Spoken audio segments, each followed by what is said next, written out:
Good morning students.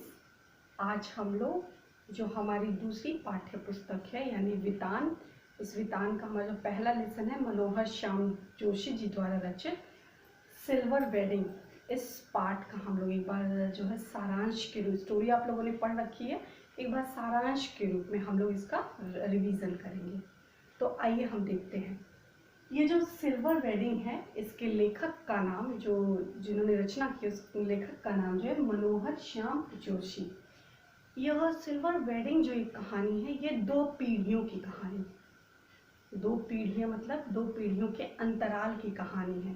जो time duration होता है, दो पीढ़ियों के अंतराल की कहानी है। एक जो है, जो कहानी का जो मुख्य पात्र यानी जो यशोधर बाबू है, उनको वाईडी नाम से भी लोग जानते हैं, वाईडी पंत के नाम से भी लोग जानते हैं।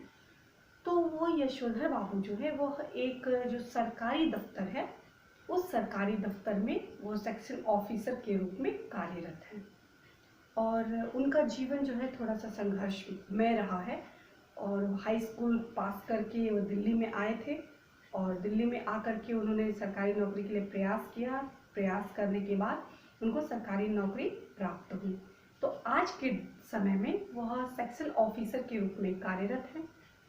और दिल्ली के गोल मार्केट, जो बड़ा ही फेमस मार्केट है, दिल्ली का गोल मार्केट में वो जो है, वो उनका घर जो है वो वहाँ पे रहते हैं।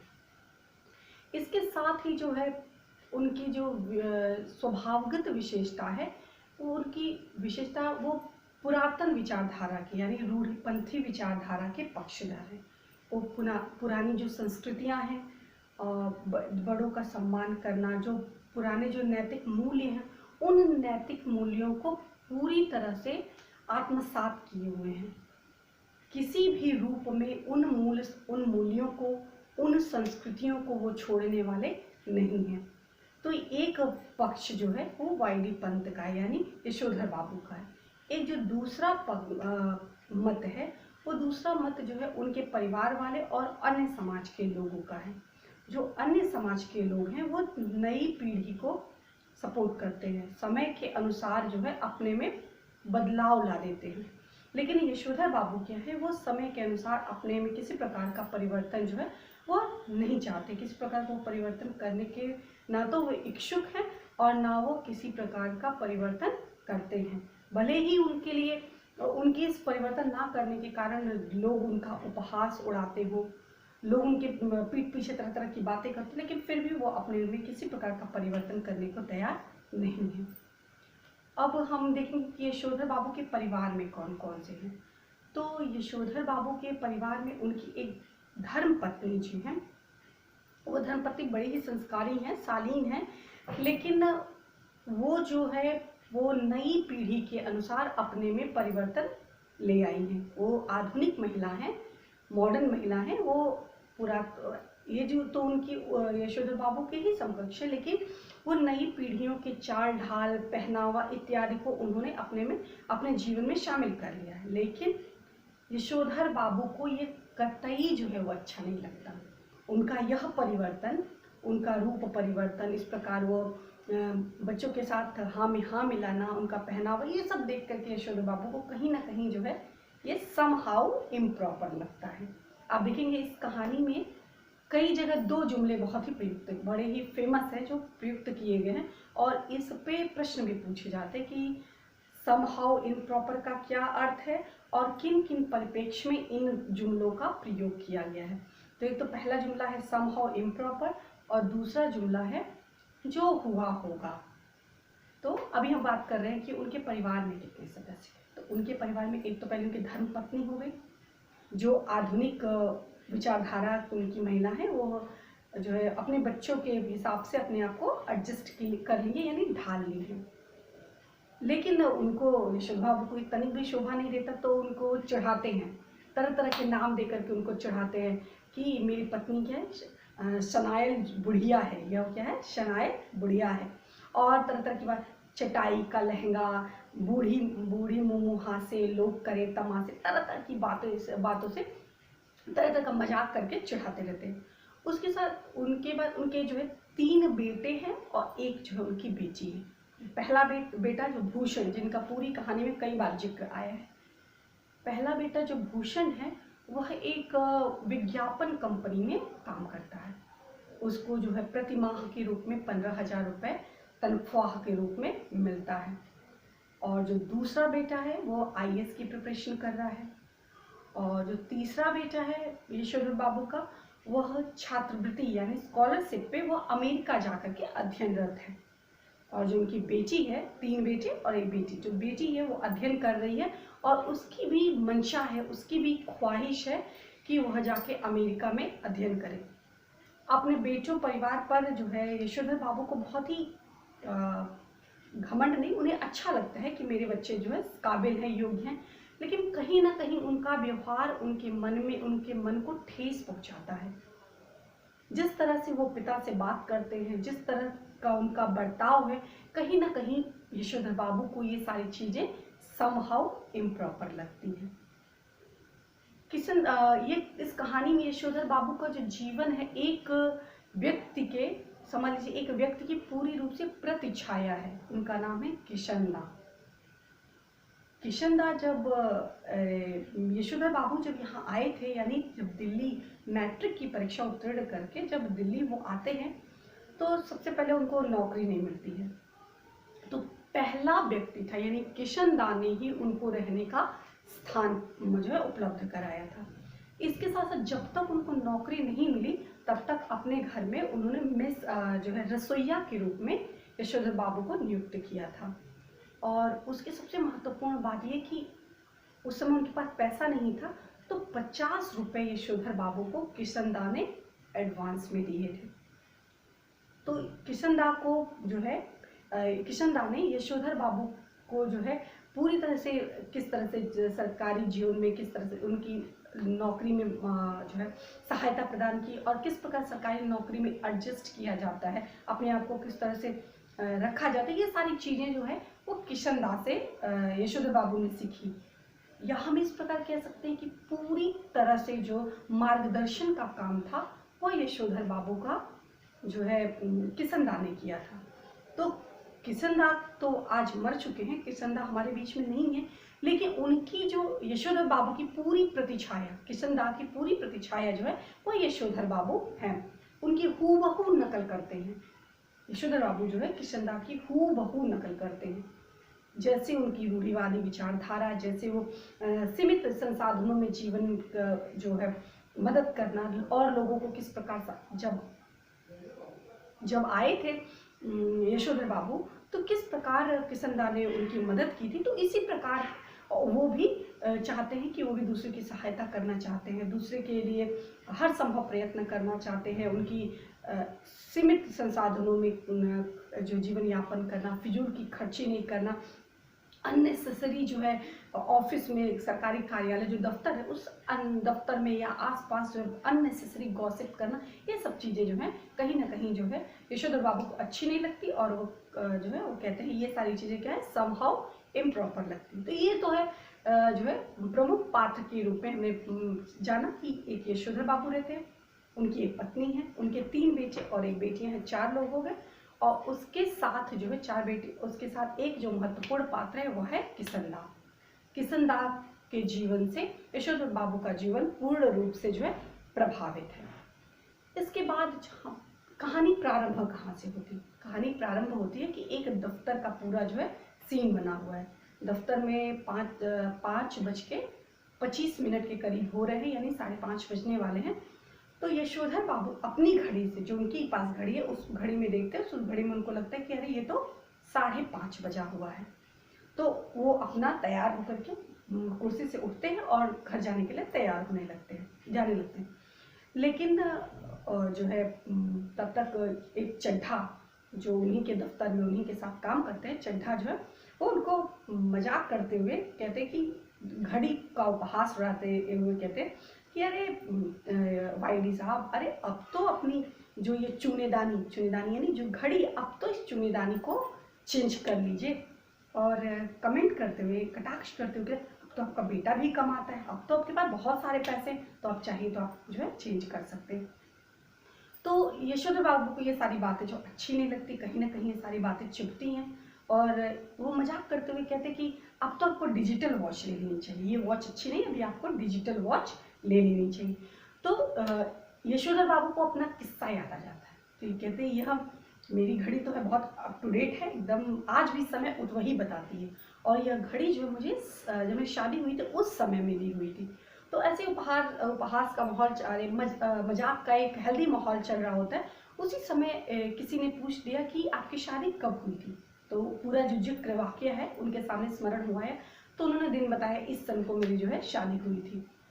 तो उसी कार्यालय में एक मेरन नाम का एक पात्र रहता है, तो वो बोलते कि तो जोड़ घटा के कैलकुलेशन करके बताते कि अरे इस हिसाब से तो आप आज आपकी शादी का सालगिरह है, यानी आप आज आपकी जो है 25वीं शादी की सालगिरह है, यानी सिल्वर वेडिंग है। इसी सिल्वर वेडिंग पार्ट पर नाम पे यह पार्ट का नाम जो है रखा गया है।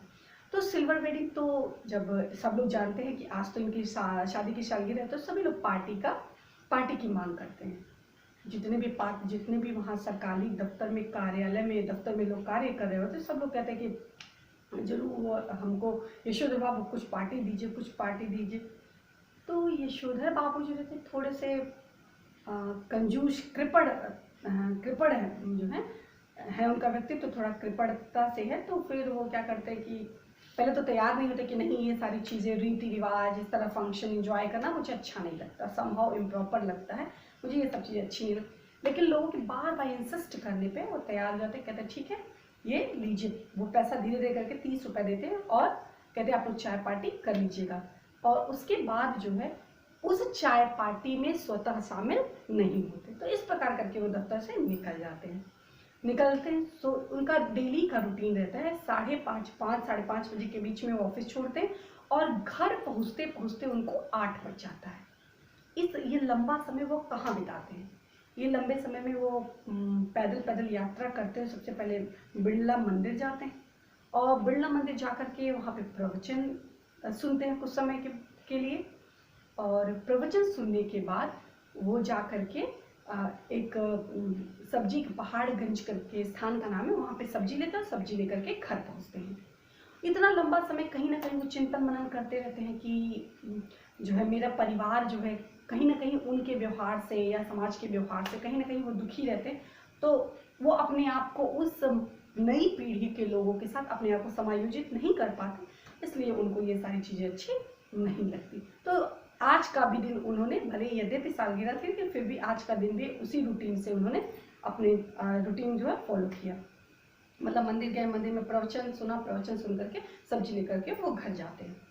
रास्ते में वो पैदल क्यों जाते हैं, इसका भी जिक्र बड़ी प्रमुखता के साथ किया गया कि पैदल क्यों जाते हैं। क्योंकि उनके बेटे जो है उनके बेटे बार बार उनको इंसिस्ट करते हैं कि पापा आप तो मतलब अच्छे पोस्ट पे हो, आपकी भी नौकरी है, मैं भी कमाता हूँ, तो क्यों ना पिताजी जो है आप साइकिल से जाते हो, हमें अच्छा नहीं लगता। साइकिल से कौन लोग जाते हैं? साइकिल से चपरासी लोग जाते हैं, यानी जो 4th ग्रेड के एम्प्लॉय होते हैं वो लोग साइकिल से जाते हैं। तो साइकिल से अच्छा नहीं लगता, क्यों नहीं आप स्कूटर ले लेते। अब यशोधर बाबू को पहली बात बेटा इस तरह से कह रहा है कि साइकिल से चपरासी जाते, और इससे पहले पिताजी साइकिल से ही जाते थे, तो ये बातें कहीं ना कहीं पिताजी को चुभती है। तो उनको स्कूटर पसंद नहीं था, तो इसलिए उन्होंने स्कूटर लिया नहीं, और साइकिल से वो बेटे को नहीं पसंद है, साइकिल से जाते नहीं, और कार वो अफोर्ड नहीं कर सकते, कार वो खरीद नहीं सकते, तो इसलिए वो पैदल जाना ही ज़्यादा उचित समझते हैं। तो इसी प्रकार करते करते वो आगे निकलते जाते, इसी रूटीन को फॉलो करते हैं। रास्ते में जाते हैं तो उनको एक घर दिखाई देता है, जिस घर में जब वो मैट्रिक पास करके आए रहते हैं तो वहाँ पे किशन राम ने उनको स्थान दिया होता है। तो वो चाहते हैं कि उसी में एक मकान जो है उनको अपना मकान जो है मिल जाए, लेकिन उनके बच्चे चाहते हैं कि अब भाई रसूखदार हो चुके हैं, बहुत ढेर सारे उनके पास थोड़ा सा उनकी पद की गरिमा के अनुरूप एक बड़ा सा आलीशान जो है घर लेना चाहिए, उनके बच्चों की मांग रहती है। लेकिन कहीं ना कहीं जो है किस यशोधर बाबू को उस घर में उनकी पुरानी यादें बसी हुई हैं, तो इसलिए वो उन पुरानी यादों को वो समेट करके छोड़ करके जाना नहीं चाहते हैं। तो इसी तरह से करते करते उनको सारी बातें किशन दा की यादों में वो खो जाते हैं। उस घर को देख करके बार बार उनको किशनदा की याद आती कि किस प्रकार किशनदा उनकी सहायता करते थे, किस प्रकार किशनदा एक धार्मिक प्रवृत्ति के इंसान थे, कैसे लोगों की सहायता करने के लिए किस प्रकार वो आगे आते थे। ये सारी चीज़ें उनको याद आती है। इसी संदर्भ में वो एक बार इसी संदर्भ में याद करते हैं कि किस प्रकार किशनदा सबकी सहायता करते हैं। लेकिन एक समय ऐसा आता है कि जब किशनदा रिटायर हो जाते तो उनको जब रहने के लिए उन्होंने शादी विवाह किया नहीं, आगे पीछे कोई था नहीं कि जो उनको उनकी देख रेख कर सके। तो अंत समय में कि चाहते थे कि कोई उनको अपने घर में स्थान दे दे रहने के लिए, तो किसी आधुनिकतावश या पाश्चात्य सभ्यता या जो भी कहिए, उन्होंने अनगिनत लोगों की मदद की, रहने का स्थान दिया, नौकरी ढूंढने में मदद की, बहुतों लोग को पैसे दिए, खाने पीने की व्यवस्था की, हर तरह से किशनदा तैयार रहते थे। लेकिन जब उनके अंत समय आए तो किसी ने उनको मदद करने के लिए हाथ नहीं बटाए। इवन यशोधर बाबू कहते हैं, इवन मैं चाह कर भी मैं किशनदा की कोई सहायता नहीं कर पाए। या तो मेरे ऊपर पारिवारिक दबाव कहिए, या मैं घर में अलगाव या इस प्रकार की झगड़ा इत्यादि से बचने के लिए जो भी हो, मैं भी उनकी सहायता नहीं कर पाए। और वो जाके अपने गांव में चले जाते हैं और कुछ समय पहले उनकी मृत्यु हो जाती है। तो उनके सामने जो किशनदा का पूरा जो है जीवनी जो है याद आ जाती है। तो यशोधर बाबू मन ही मन विचार करते, कितना अच्छा होता कि मैंने भी शादी नहीं की होती, मेरा भी इस प्रकार का जो पारिवारिक जंजाल है ये नहीं होता, तो मैं भी अपना पूरा जीवन सामाजिकता यानी समाज की सेवा में अपना पूरा जीवन में अर्पण कर पाता। तो ये सोचते सोचते किशनदा आगे बढ़ते हैं और जब घर पहुंचते हैं तो देखते हैं उनका घर पूरी तरह से बदला हुआ है। पूरे घर में अच्छी तरह से सजावट हुई है, लोग हाय हेलो कर रहे हैं कार से। उनका जो बड़ा लड़का जो भूषण है वह अपने साहब को घर छोड़ने मतलब बाय करने के लिए, पहाड़ छोड़ने के लिए वो आया हुआ है। तो ये सब भीड़ भाड़ देख करके वो बड़े ही आश्चर्य होता है कि ये क्या, मेरे घर में आज कैसी पार्टी है, किस चीज़ का ये ऐसा माहौल बना हुआ है। तो वो छिप करके सारा देखते रहते हैं, वो सोचते हैं कि ये सब समाप्त हो जाए तो वो आगे बढ़े। तभी उनका बड़ा बेटा जो भूषण जो उनको देख लेता है और घर में ले आता है। तो घर में लाने के बाद परिवार वाले बहुत इंसिस्ट करते हैं उनको, माँ भी बोलती कि इतने देर तक अभी आप कहाँ थे, आज आप बड़ा बेटा कहता है कि आपके सिल्वर वेडिंग और आप सिल्वर वेडिंग के दिन ही अनुपस्थित हो। तो ये बातें पिता को कहीं ना कहीं चुभती है कि देखो, कम से कम इतनी बड़ी पार्टी, मेरी शादी की सालगिरह, सिल्वर वेडिंग है और ये लोग सेलिब्रेट कर रहे हैं, कम से कम एक बार मुझसे पूछ तो लिया होता, कम से कम एक बार सलाह तो लिया होता कि पिताजी क्या आप चाहते हैं, आपकी क्या मंशा है, तो मेरे भी दिल को तसल्ली होती कि मैं पिता होने के नाते मेरे पुत्र ने मेरी बात का सम्मान किया। तो कहीं ना कहीं ये बातें जो है उनको चुभती हैं।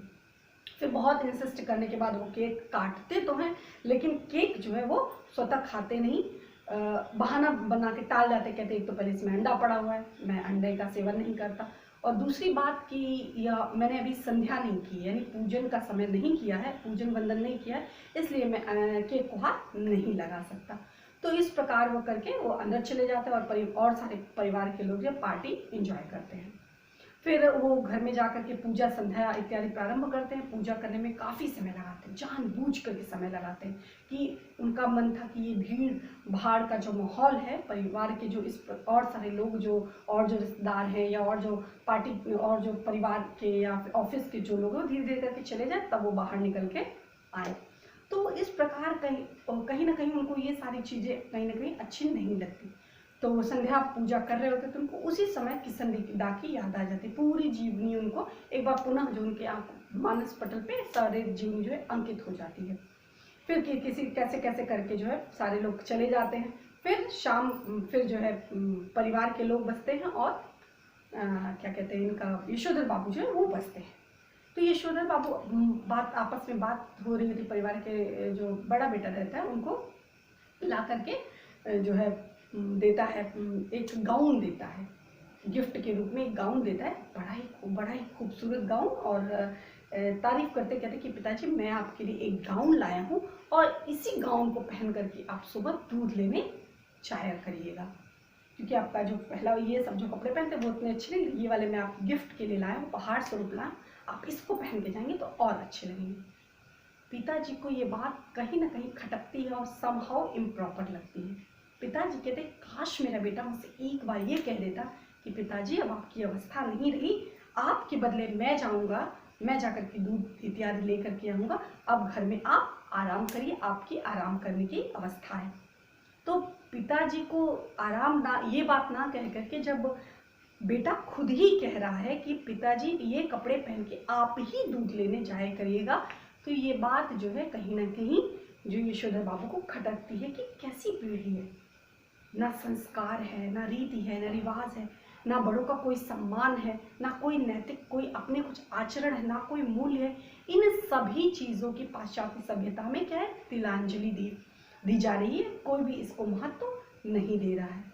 तो ये पूरी कहानी इसी प्रकार चलती रहती है कि दो पीढ़ियाँ, एक पीढ़ी यशोधर बाबू की है और दूसरी पीढ़ी जो है वह उनकी है, क्या कहते हैं, उनके बच्चों की और जो समाज के और लोग रहते जो उनके ऊपर कटाक्ष करते हैं उनकी। तो इस प्रकार जो है कहानी का द एंड होता है। जो एक प्रश्न पूछा जाता है इस पार्ट से रिलेटेड कि जो है यशोधर बाबू का जो व्यक्तित्व कैसा था। तो यशोधर बाबू के व्यक्तित्व के संदर्भ में बहुत ही आप लिखेंगे कि ये बहुत ही सद्व्यवहारशील थे और जो है धार्मिक प्रवृत्ति के इंसान थे और जो रूढ़िवादी विचारधारा के व्यक्ति थे। ये जो है अपने आप को मॉडर्न के हिसाब से, आधुनिकता के हिसाब से समायोजित करने में अक्षम थे। यह उनकी कहीं ना कहीं कमी थी, यह कहीं ना कहीं उनकी अक्षमता थी कि वो अपने आप को नए समाज के अनुरूप, नए लोगों के अनुरूप ढाल सकने में योग्य नहीं थे। तो इस प्रकार ये जो पीढ़ियों के अंतराल की कहानी। और एक प्रश्न पूछता है समहाउ इम्प्रॉपर और क्या कहते हैं, समहाउ इम्प्रॉपर और जो हुआ होगा। तो पूछा जाता है ये किन किन संदर्भों में प्रयुक्त हुआ। तो आप जब कहानी पूरी स्टोरी फिर से एक बार पढ़िएगा तो पूरी कहानी आपको द्रष्टव्य हो जाएगी कि किन किन संदर्भों में इसका प्रयोग जो है किया, कहाँ कहाँ पे यशोधर बाबू इस तकिया कलाम को, इस जो तकिया कलाम के रूप में कितनी बार उन्होंने इस शब्द का, इस वाक्य को प्रयुक्त किया, समहाउ इम्प्रॉपर और जो हुआ होगा। जो हुआ होगा क्या अर्थ होता है? जो हुआ होगा मतलब आज के स्थिति में, आज एट प्रेजेंट जो भी परिस्थिति है, मैं उस परिस्थिति को एज इट इज स्वीकार कर रहा हूँ, पहली बात। दूसरी, और जो समहाउ इम्प्रॉपर जो है वो यशोधर बाबू जब अनिर्णय की स्थिति में होते हैं, यशोधर बाबू यह निष्कर्ष नहीं कर पाते कि क्या सही है क्या गलत है या मुझे क्या करना चाहिए। तो ये उन्हें कहीं ना कहीं अंदर से लगता है कि ये गलत है, लेकिन वो परिवार के या और समाज के उसे वो पूरी तरह से उसको समाप्त नहीं कर पाते और अनिर्णय की स्थिति बनी हुई रहती है। तो कहते हैं कि ये चीज़ें मुझे समहाउ इम्प्रॉपर लगती है, मतलब मुझे तो ठीक नहीं लगता लेकिन बाकी आपकी मर्जी। तो इस प्रकार यह कहानी जो है, इस प्रकार इस कहानी का एंड होता है कि किस प्रकार आज का जो समाज है, आजकल के जो लोग हैं, वो किस प्रकार धीरे धीरे जो है पारिवारिक मूल्यों को किस प्रकार खोते चले जा रहे हैं। इस प्रकार किस प्रकार जनरेशन गैप होती चली जा रही है। आज जो है एक ही परिवार के एक लोगों के पास, आज सबके पास मोबाइल संसाधन है, सब मोबाइल में बिजी है, किसी के पास एक दूसरे को टाइम देने का वक्त नहीं है। आप देखते हो कि रोज़ सुबह गुड मॉर्निंग जो है सब लोग फेसबुक पे और स्टेटस में सब लोग लगाते रहते हैं, लेकिन अपने परिवार को, अपने परिवार के पिता को, माता को सम्मान देना, पैर छूना, ये सब चीज़ें धीरे धीरे समाप्त होती चली जा रही हैं। लोग जो है और दिन माता पिता को सम्मान दे ना दे, लेकिन मदर्स डे पे, फादर्स डे पे उनकी बड़ी बड़ी फोटो, बड़ी बड़ी चीज़ें जो है लगा करके समाज के सामने ये दिखावा करते हैं कि हम अपने माता पिता को कितना प्यार करते हैं। उसी तरह जो है यशोधर बाबू को लगता है कि यह पार्टी किसके लिए है, जब मेरे मूल्यों का कोई वजूद नहीं है, मेरी भावनाओं का कोई इज्जत नहीं है, तो फिर इस पार्टी दिखावा करने की क्या आवश्यकता है। और दूसरी बात जो पीढ़ी की बात है कि जो भूषण है या उनके अन्य लड़की या पत्नी की कहीं ना कहीं हमें उन पुराने रीति रिवाजों को जो है आज की आधुनिकता में कहीं ना कहीं हमें परिवर्तन करने की आवश्यकता है। कुछ चीज़ें हैं उसको हमें वहीं छोड़ देना चाहिए। आज का समय हर पीढ़ी हर छोटी छोटी खुशियों को एंजॉय करता है, चाहे वो मदर्स डे हो, चाहे फादर्स डे हो, चाहे वुमेंस डे हो, कोई भी डे हो, हर छोटी बर्थडे हो, मैरिज एनिवर्सरी हो, हर छोटी छोटी खुशियों को सेलिब्रेट करता है। तो जिसको वो संभव इम्प्रॉपर मानते हैं वो आज के समय में बहुत ही मूल्यवान चीज़ हो गई है, मतलब उसको सेलिब्रेट करना चाहिए। वो छोटी छोटी खुशियाँ हैं, इसी छोटी छोटी खुशियों से लोगों को आनंद की अनुभूति होती। तो यह इस प्रकार जो है संक्षिप्त रूप से पूरी कहानी की समरी थी। आप जो है बुक से देख करके ये पूरी कहानी जो दी हुई है, इसको पूरी कहानी जब आप पढ़ेंगे तो आप ऑलरेडी आप पढ़ चुके हैं, कि पुनः आप इसको पढ़ेंगे तो आपको कहानी जो है अच्छे से समझ में आ जाएगी। तो उनको लास्ट में इसी पे एंड होता है कहानी का, कि जब कहते हैं काश मेरा बेटा एक बार कह दिया था पिताजी अब आप दूध लेने मत जाइए और आपके बदले मैं दूध लेकर के आऊँगा। सो नेक्स्ट क्लास में हम लोग इसके आगे हम लोग अपडेट करेंगे। धन्यवाद।